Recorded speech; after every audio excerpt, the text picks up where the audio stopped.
El artículo 25, incluido dentro de la sección primera del capítulo segundo del título primero de la Constitución española, nos dice que nadie puede ser condenado o sancionado por acciones u omisiones que en el momento de producirse no constituyan delito, falta o infracción administrativa, según la legislación vigente en aquel momento. ¿No os recuerda algo? Efectivamente, al artículo 9.3 de la Constitución, que nos hablaba sobre la irretroactividad de las disposiciones sancionadoras no favorables o restrictivas de derechos individuales. Todo está conectado.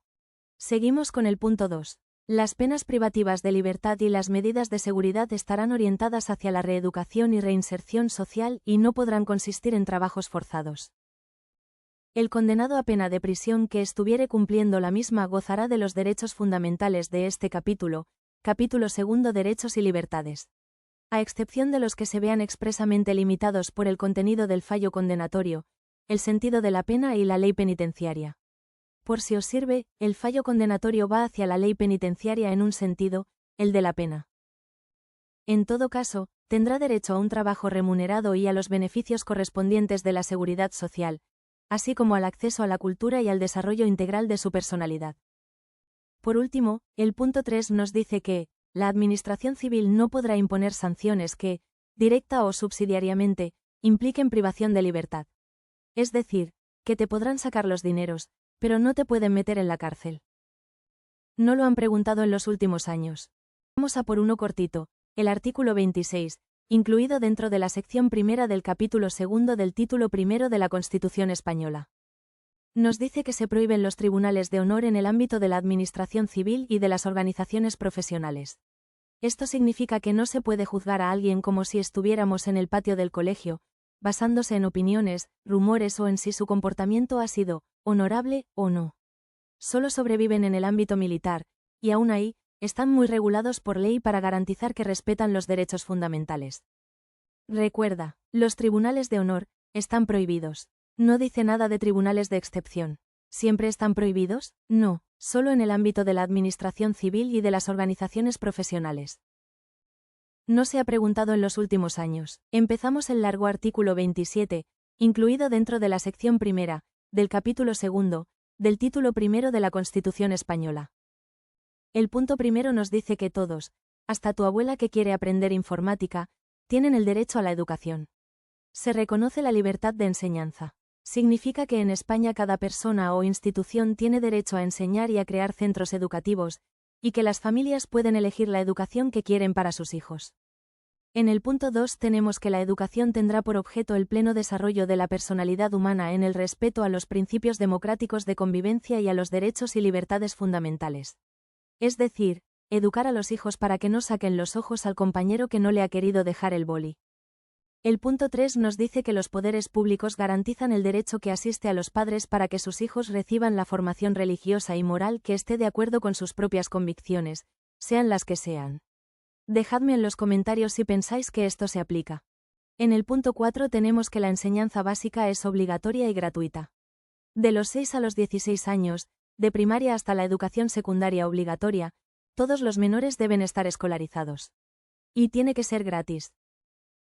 En el punto 5 nos explican cómo garantizan este derecho. Los poderes públicos garantizan, otra vez sale que garantizan, el derecho de todos a la educación, mediante una programación general de la enseñanza, con participación efectiva de todos los sectores afectados y la creación de centros docentes. En el punto 6 se reconoce a las personas físicas y jurídicas la libertad de creación de centros docentes, dentro del respeto a los principios constitucionales. Tanto centros públicos como privados.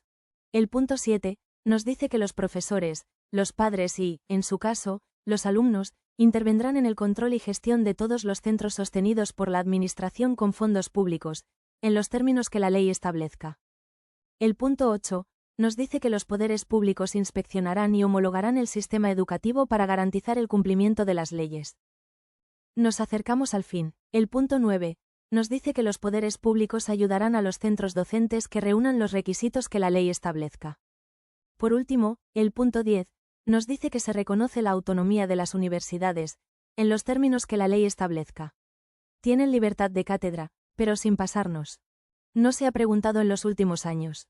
El artículo 28, también incluido dentro de la sección primera del capítulo segundo del título primero de la Constitución española, nos dice, en el punto 1, que todos tienen derecho a sindicarse libremente. Pero como en todo, hay excepciones. Y cuidado con esto, la ley podrá limitar o exceptuar el ejercicio de este derecho a las fuerzas o institutos armados o a los demás cuerpos sometidos a disciplina militar. Es decir, el Ejército y la Guardia Civil, si lo dice la ley, no pueden sindicarse. La ley también regulará las peculiaridades de su ejercicio para los funcionarios públicos. Aquí entraría el caso de la policía, por ejemplo, que podría tener peculiaridades, pero nunca limitaciones ni excepciones. Veamos en qué consiste la libertad sindical. La libertad sindical comprende el derecho a fundar sindicatos y a afiliarse al de su elección, así como el derecho de los sindicatos a formar confederaciones y a fundar organizaciones sindicales internacionales o a afiliarse a las mismas. Nadie podrá ser obligado a afiliarse a un sindicato. En el punto 2 se reconoce el derecho a la huelga de los trabajadores. Si no trabajas, no puedes hacer huelga, lo siento. Para la defensa de sus intereses. La ley que regule el ejercicio de este derecho establecerá las garantías precisas para asegurar el mantenimiento de los servicios esenciales de la comunidad. No es esencial que esté abierto el Mercadona de tu barrio, sino la seguridad y los hospitales, por ejemplo. En Guardia Civil, no lo han preguntado en años anteriores. El artículo 29, último artículo incluido dentro de la sección primera, del capítulo segundo del título primero de la Constitución española, nos dice.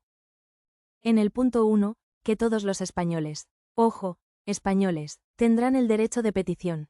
¿De qué forma? Individual y colectiva, tú solo o con tus primos, por escrito, nada de pegar gritos en la plaza del ayuntamiento, en la forma y con los efectos que determine la ley. Así que ya sabes, si te molesta el ruido de las fiestas municipales o las cacas de perro, puedes pedir. Ante el vicio de pedir, está la virtud de no dar. En el punto 2 nos dice que los miembros de las fuerzas o institutos armados o de los cuerpos sometidos a disciplina militar podrán ejercer este derecho solo individualmente y con arreglo a lo dispuesto en su legislación específica. No dice nada de que tenga que ser por escrito. No se ha preguntado en los últimos años. Vamos con el artículo 30. Primer artículo de la sección segunda del capítulo segundo del título primero de la Constitución española. El punto 1 nos dice que, aunque a muchos se les olvide, los españoles tienen el derecho y el deber de defender a España. No es un tema de ideología. Es tu obligación y tu derecho. El punto 2 nos dice que la ley fijará las obligaciones militares de los españoles, la mili, y regulará, con las debidas garantías, la objeción de conciencia, así como las demás causas de exención del servicio militar obligatorio, pudiendo imponer, en su caso, una prestación social sustitutoria. El servicio militar obligatorio en España dejó de ser obligatorio en el año 2001. El punto 3 nos dice que podrá establecerse un servicio civil para el cumplimiento de fines de interés general. Por ejemplo, en la Dana de Valencia podrían haber creado un servicio obligatorio para ayudar. Por último, el punto 4 nos indica que mediante ley podrán regularse los deberes de los ciudadanos. A destacar que habla de ciudadanos, no de españoles, en los casos de grave riesgo, catástrofe o calamidad pública. No se ha preguntado en los últimos años. Este va de impuestos. Artículo 31. Incluido dentro de la sección segunda del capítulo segundo del título primero de la Constitución española. Vamos allá. En el punto 1 tenemos que todos contribuirán al sostenimiento de los gastos públicos de acuerdo con su capacidad económica. Nada de dinero negro, a pagar según la pasta que tengas. ¿Cómo? Mediante un sistema tributario justo inspirado en los principios de igualdad y progresividad que, en ningún caso, tendrá alcance confiscatorio. Es decir, que si Pedro y Rosa cobran 30.000 euros al año, tendrán que pagar lo mismo. Igualdad, pero si Rosa gana más que Pedro, no pagará la misma cantidad, sino más, en proporción a sus ingresos. Eso es progresividad, pero el Estado nunca podrá quedarse con todo lo que tienes, ni con una parte desproporcionada. El punto 2 nos dice que el gasto público realizará una asignación equitativa de los recursos públicos. Todos se tienen que llevar una parte del pastel, y su programación y ejecución responderán a los criterios de eficiencia y economía. Eficiencia, no eficacia, es decir, con el menor número de recursos posibles. La pela es la pela. Por último, el punto 3 nos dice que solo podrán establecerse prestaciones personales o patrimoniales de carácter público con arreglo a la ley. Es decir, que si el ayuntamiento decide que, para arreglar una carretera, todos los vecinos deben trabajar gratis un día en las obras es ilegal, salvo que lo diga una ley. Vamos a practicar. Primera pregunta del año 2024. Recuerda parar el vídeo para pensar tu respuesta. Esta pregunta está muy bien para darnos cuenta de la importancia de aprender bien las palabras. La correcta es la C. Igualdad y progresividad. Acordaros del ejemplo de Rosa y Pedro. Segunda pregunta. Preguntado en 2022. Va por la misma línea. A ver si lo habéis pillado. Parar el vídeo para pensar la respuesta. Efectivamente, la correcta es la B. Añade a la anterior que no puede tener carácter confiscatorio. Vamos a por la última pregunta, del año 2018. Has acertado. Como nos piden la incorrecta, la seleccionada sería la B. Como hemos aprendido, los criterios son eficiencia y economía, no eficacia y economía. El resto de opciones son correctas en sus correspondientes artículos. Espero que te haya servido. Recuerda que compartir y darle a me gusta me ayuda mucho. Sígueme en YouTube para ver los artículos agrupados. Y no olvides descargar nuestras aplicaciones gratuitas. Abrazos verdes para todos.